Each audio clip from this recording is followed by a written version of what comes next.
Peter Schiff, un expert financier bien connu et critique du Bitcoin, estime que le Bitcoin est sur le point de connaître un ralentissement important, entraînant une baisse des actifs risqués.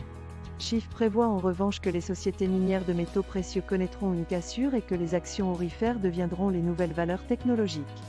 Malgré la hausse de 20% du Bitcoin suite au changement de politique de la Réserve fédérale, Schiff soutient que l'or reste la meilleure couverture contre l'inflation. En outre, il souligne que le faible volume des transactions du Bitcoin peut contribuer à sa vulnérabilité, et il met les partisans du Bitcoin, tels que Michael Saylor, au défi de réfléchir à ce qu'ils feront lorsque la valeur du Bitcoin tombera en dessous de 3 800 $.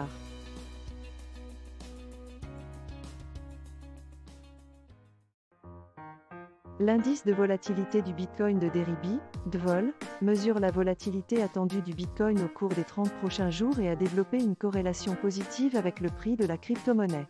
Cette corrélation positive rend les options d'achat liées au Bitcoin plus attrayantes que jamais, selon les observateurs.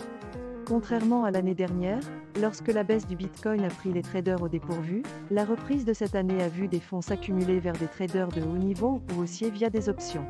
La crainte de passer à côté d'une occasion pourrait bientôt entraîner une hausse de la demande d'options et faire grimper le DVOL.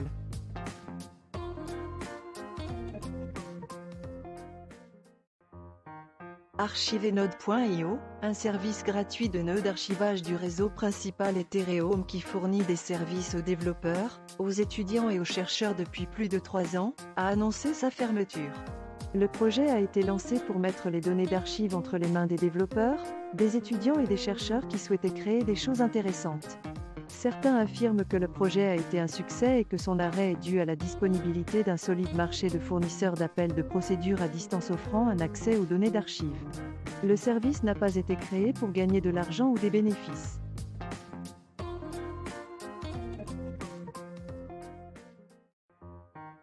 Paxful, une plateforme P2P de trading de Bitcoin, a suspendu sa place de marché en raison de départs importants de personnel et de défis réglementaires.